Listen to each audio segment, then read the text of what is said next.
Welcome to an Age of Empires 4 casted game. In the color pink, representing the English, we got LQ20TK19. And in the color green, representing the Mongols, we got the kit. I don't know if it's the same kit we're talking about, but both players are pretty damn good. We got a matchup, Mongols versus English, a very aggressive civilization and a very defensive civilization. So it's gonna be very interesting. A map that is not very well loved by many, hated by a lot of people because I don't know why, to be honest. Like, for me it's a little bit hard to play here because they're just very little food sources. Like, you got a little bit of berries here. The next one are kind of far, same as the gold veins. And then you have a huge wood that acts like a wall here. So if you chop enough times, you will be able to reach the enemy base. I will suspect some people may want to chop down here, like, especially as the Mongols, you have the upgrade. Like, if you go here, if you use the stone, you can use the forestry to just chop down a tree in one single chop. So it's like you can chop this wood line very easily, and in no time. I will give you like maybe 2 minutes, maybe one something with the upgrade, maybe, to just reach the opponent's base, and then I guess you can just tower rush or send your military units yet. Anyway, just some thoughts. I always thought about it, but never actually do it. So we see the Mongols going for the deer. It's a very good decision because the deer will give you a higher gather rate, and you know there are not many food sources. You have the berries here, and that's pretty much it. Let's see how many ships he got. Got like 1, 2, 3, 4 ships. Whereas LQ Twang, I don't know if he went for a double scout. He didn't. So far he's very unlucky with the ships. It's like, where are my ships? And look at where he has scouted.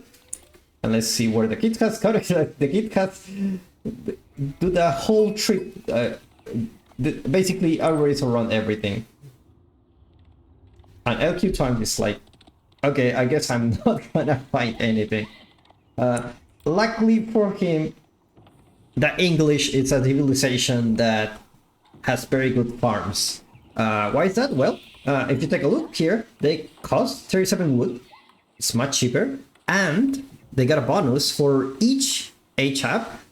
You got 15, 20, and 25, and 30% of harvest rate increase. So they are pretty damn good. Not only that, they give gold in Imperial Age. So as an English, you want to go for a farm transition earlier than most civilizations. It's not very risky. And we see the kid going for the silver tree. He can have a very nice trade route here, corner to corner. And we see LQ1 going for the council hall. Interesting, he's only aging up with 2 villagers. Most likely he wants to focus on his economy if you do that, but I don't see any sign of I don't see any sign of wheelbarrow yet. So it's very interesting. I'm gonna put the numbers here so you can see how many villagers they have on each resource. Maybe it can help you to follow any particular order you like. So now the kid reached the feudal age. Uncommon, usually the Mongols take a little bit long to age up, but this time, now that I think about it, the kid didn't go for an early harassment. He said, you know what, I don't need to tower rush, any of those things. I will just age up fast and go for my trade. And that's what he did. And sometimes it's a smart decision, because sometimes you try to harass the opponent and there's just no way to harass, right? So you end up wasting resources, and it's just not a good decision for you. Whereas if you age up fast, it's like, okay, at least I age up fast, I get the you know, I get the technology upgrades that I need. It looks like actually LQ Twang went for a very fast second TC. If you got a second TCF at minute 5, I think it's very good for you. Under 6 minutes, I think it's a very good timing. If you want to rush the second TC. This explains why he didn't gather the gold, and he was just aging up with 2 villagers. So now the kid will spot that out. It looks like there is a bug here. I'm sure he spotted up. Yeah. And go for that first Keshiks. Go to the field. Remember, the Mongol can produce double units in trade of the sun because they lack some defensive upgrades. They're very offensive. Now the scout just being annoying is like, you cannot put your trade here. Now the Keshiks will say, you know what, I gotta deal with you, and I'm gonna take your ship, and you're gonna regret that.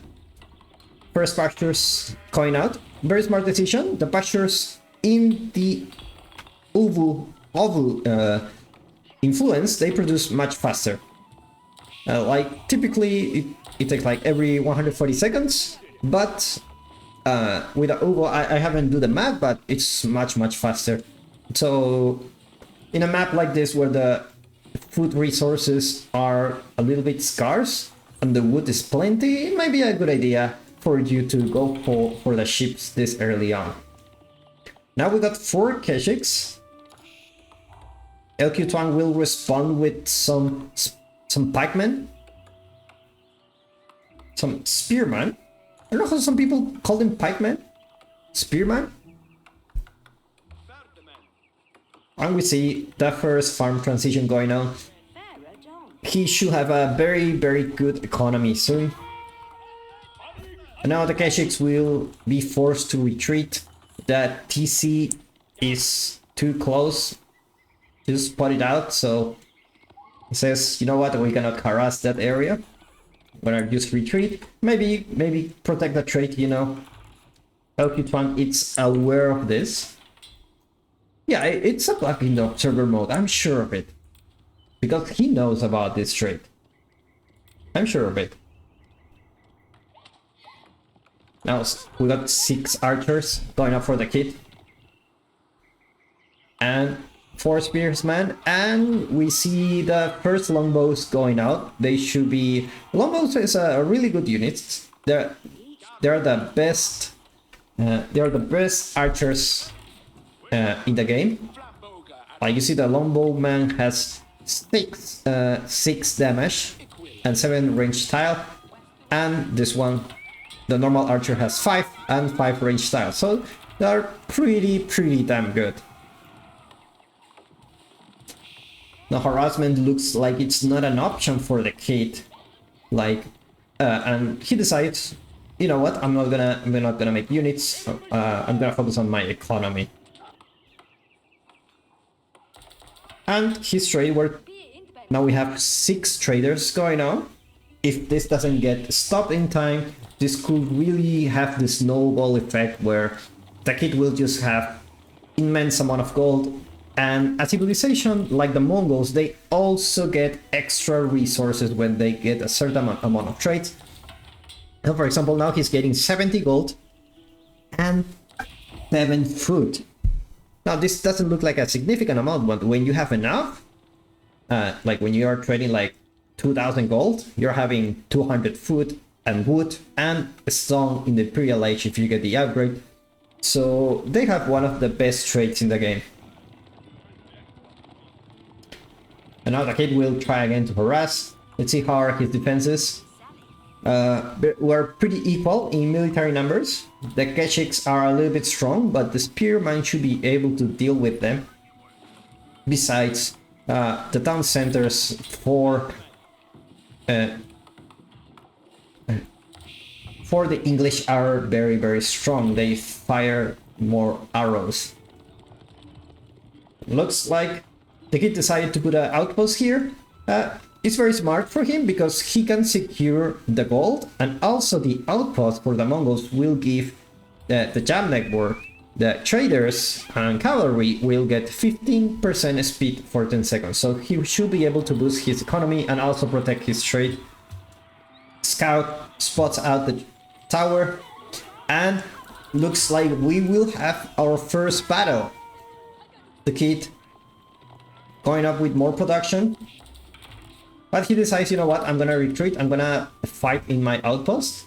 But LQ Twag also says, you know what, I'm gonna put an outpost too here, and let's see which outpost is gonna be more beneficial, because his outpost give the network of castles, if you're not aware of it, they will have a 20% attack speed, which is great.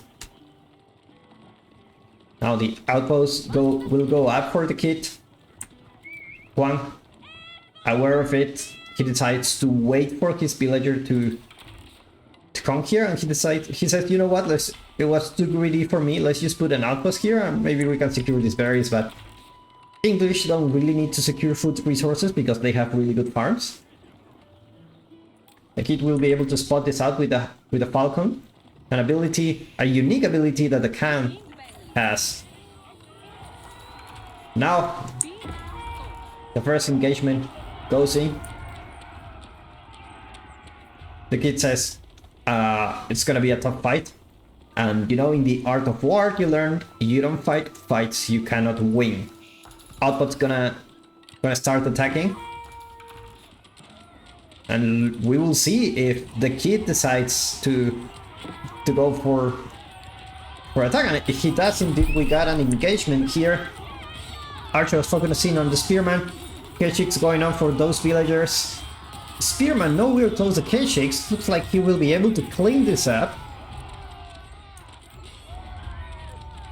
But military numbers are pretty even. But the Keshiks, there are no spearmen around, and the Keshiks are quite good against the archers. He should be able to clean this up, but only 2 Keshiks left. Looks like it was a good trade for the English. Now the kid's army is gone, and with that, his trade will be exposed to this. Second outpost going here to protect the deer and also boost the trader's speed.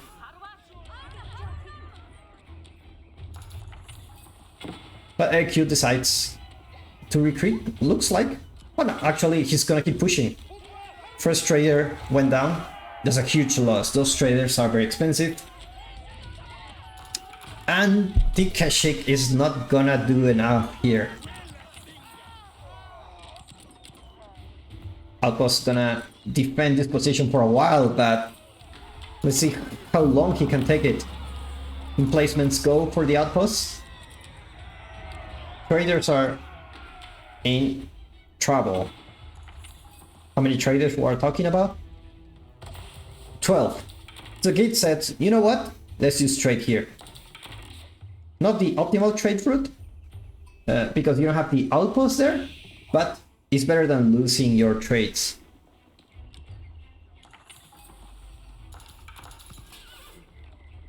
The Gate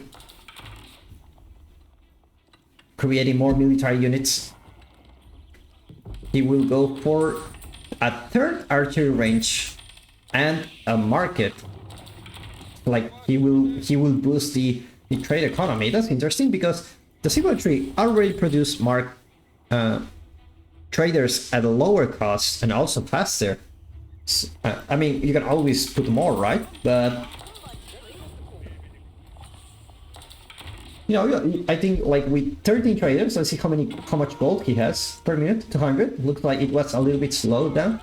And LQ goes for a while here. Says you're not gonna trade here. Very smart move from him. But he also needs to secure the other trade. I don't know if he's aware of it. The kid now trading in peace. Traders going on with 68 gold, a little bit less than before, but still pretty even. See how his economy. We're 58 villagers against 70. Because this is also counting the trades, right? So LQ Tang dealing with this outpost. It will go down. But meanwhile, the kid says, I'm not gonna engage until I have a bigger army. And now he looks as he has a lot of production here. 3 archer rangers, 1 stable. Let's check LQ base. We got 1, 2, 3 archer ranges, 4 archer ranges, and 2 barracks. Looks pretty good, pretty good. Nice farming transition. I think he's in a very, very good spot. And now he's going for attack. Outpost should be able to defend it for a while, but they don't have the emplacements, so Spearman dealing with the Keshiks. But now the archer numbers are in favor of the kid. He should be able to wipe this out. Well, actually he has like 40 archers, but they are on the way. They're not here yet. No Spearman here yet. Keshiks are gonna do a lot of damage to these archers. Look how far the longbows can shoot. This is such a good unit. Now the military numbers swap, and now the Mongols have the advantage. The Keshiks are gone, sadly. His main frontliner, it's dead. Now he will have to retreat because you don't want to fight against the longbows with even numbers. You're gonna lose. And this outpost looks like it's gonna be down. And with that, LQ will retreat. Says, I'm just gonna put another outpost here and slowly get into the kid's base. And looks like he spot out the trade. Another wall coming out for LQ. I wonder if the kid knows it. He does. He does. And he sends the villagers to kill them. Actually, he was building an outpost here. Let's see if this villager cannot leave, and he managed to leave. Sadly, this is gonna be very annoying. Very annoying. Just with 2 health left, and now the outpost is gonna be able to deal with this. But now the Keshiks are gonna do the job. It's like, villagers, you're not really good for this, so Archer's gonna kill the villager. And now this trade post will be secure, leaving the kid with 1.4k gold a minute. That's a big number at this point in the game, considering LQ has only like 5 villagers here. And it goes to the Catalyst, which landmark he got. He went for the King's Palace. He realized he needs to step up his economy game because the traders will be a problem. This landmark acts as a keep with all the emplacements for that age. And now the kid will be on the counter attack here, trying to stop LQ from going into his base. He needs to secure the trade and also make sure he don't die in the process to go into Castle Age. And the Kurultai, it's going to be his choice. Makes sense because he has his trade going, and with that he should be able to secure. He don't need much gold if you have the traders going. It's a smart choice for him. When you're aging up, you want to retreat your army. Meanwhile, villagers putting a lot of outposts. If we check his vision, he has a lot of vision in this area. Only this area is what is missing. And the kid goes to the Castle Age. And with that, the Kurultai should be able to even things a little bit. Upgrades still not going for the kid. You got the veteran longbowman, but oh, actually, you do have the upgrades. Which upgrades is... Sorry, this isn't the kid. The kid still needs to wait for the upgrades.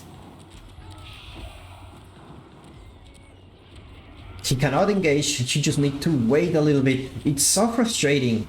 Just when you have this, it's like the it's like you don't want to engage, but you need to, because otherwise he's gonna do a lot of damage. It looks like he will patiently wait to his upgrades. And now there you go, veteran Keshiks, and the archers should come very soon together with a +2 range attack. There you go, Lombowman versus regular archers. He needs this upgrade now, otherwise it's gonna be in trouble. There you go. And now this army is not very scary anymore, because veteran Keshiks are really good against range units. They will have the +2 defense armor now, and with that he will have an advantage. And now this trade post is in a little bit of a tough position. LQ sending more units. He add crossbows to the mix and also men-at-arms.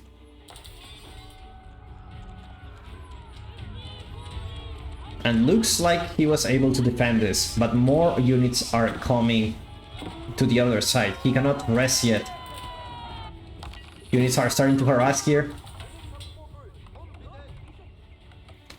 Meanwhile, the English base, pretty safe. You cannot attack this base very easily. You have 3 town centers. Not any town center, 3 English town centers. Meanwhile, Lombowman going to kill, managed to get some villager kills. We're talking about 16 villagers kills for LQ. That mostly traders, which is more valuable.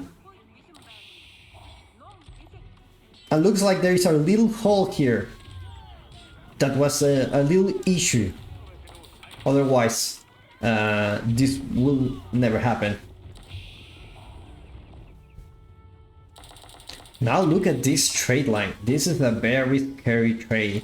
We're talking about how many traders? 10, 20, 39 traders. 39 traders for the kid.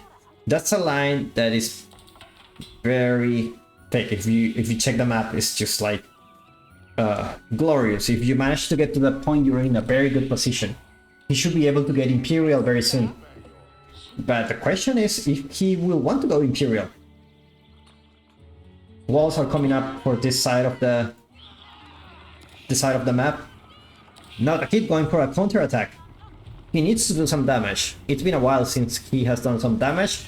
Most of his time he was just trying to defend, but now it's time for comeback. But at the same time, LQ is going for the Berkshire, and he cancels the Berkshire. He said, this is too risky to put it now.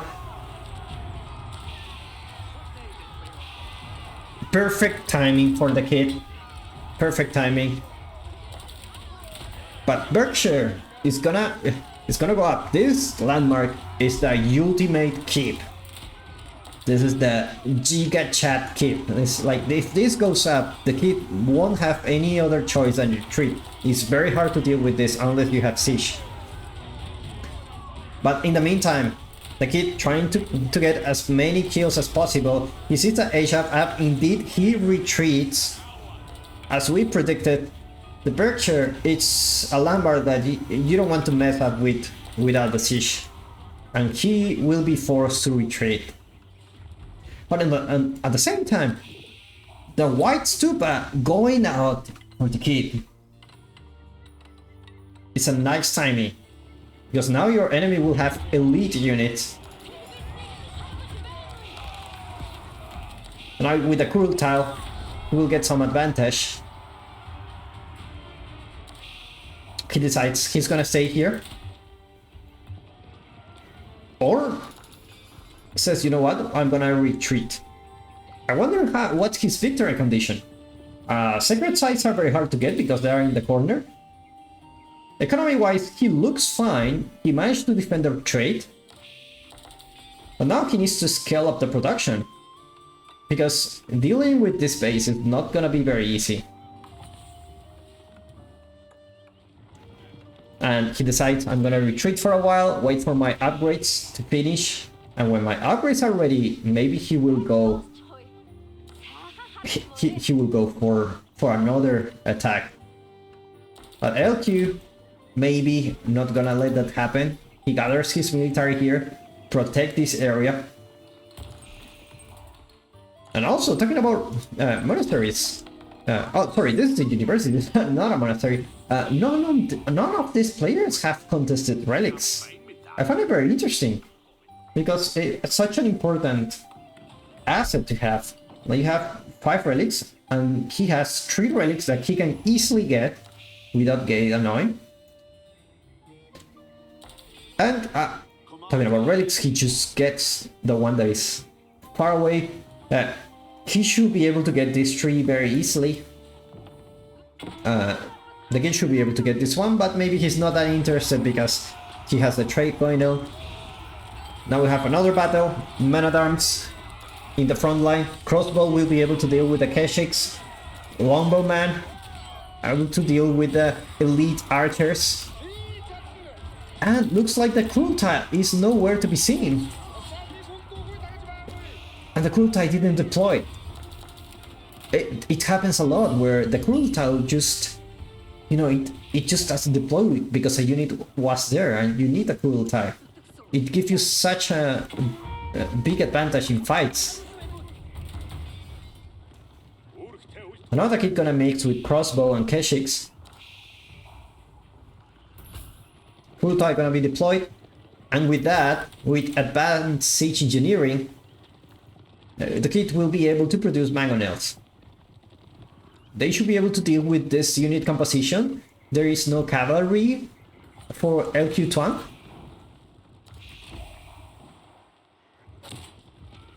Meanwhile, the Keshiks, he's gonna try to sneak in.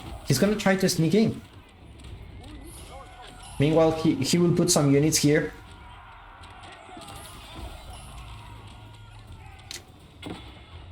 Third Mangonel incoming. Let's check his production. 9 archery ranges? Am I looking right? Sorry, not at 9. 5 archery rangers, 6 stables. It's gonna be able to produce a lot of units. But also AQ time. Now another fight going on here. Mangonels getting some nice shots. Archers trying to deal with the military, but I think it's not gonna be enough. Those Mangonels are going down. Second Mangonel going down. Third Mangonel trying to have a nice shot. Looks like he will be able to protect the Mangonel.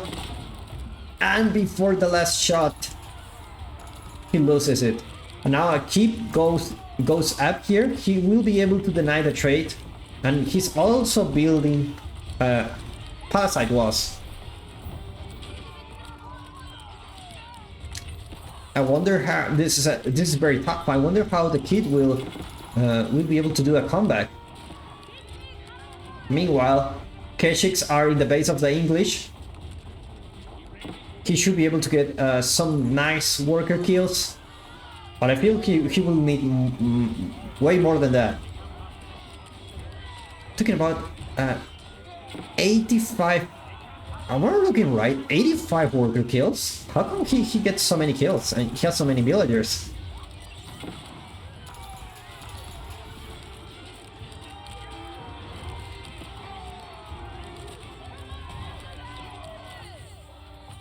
And now LQ clean this up, and this military should be able to deal with this. Now look at this. The outposts with cannon emplacements versus the keep. These outposts, when they get too many, are really scary. And the Mongols, it's a civilization that relies heavily on outposts. And now we have another outpost here, another one. You have all. This one has spring on emplacement, but these ones have cannon, and the cannon ones are really strong. It's funny how the Keshiks are able to survive the keep just because they can heal themselves. It's such a nice unit to go against building. You can just heal yourself, and also with a Kurultai you will be able to even heal more. Now LQ trying to defend this. The keep hasn't gone down yet, but looks like he will be able to defend it, and the bombard joins the party. With the bombard, he should be able to secure this area, and with the keep going down, the trade is back. Trade is not in danger anymore. More worker kills. And now I feel like this is very scary situation, because now the Mongols will be able to produce more and more units. Look at all these units going now. We got bombards, 3 siege workshops. He's looking really good. Now a huge army is going to his base, but he will have enough defenses here. The Berkshire will be able to defend this area very well. Look at that. Fire arrows. I feel like what happened to the upgrades? I don't see any upgrade going on for the Imperial. Did he went for the incendiary arrows for the archers? Otherwise it's gonna be very hard to deal with those Keshiks. Indeed he did.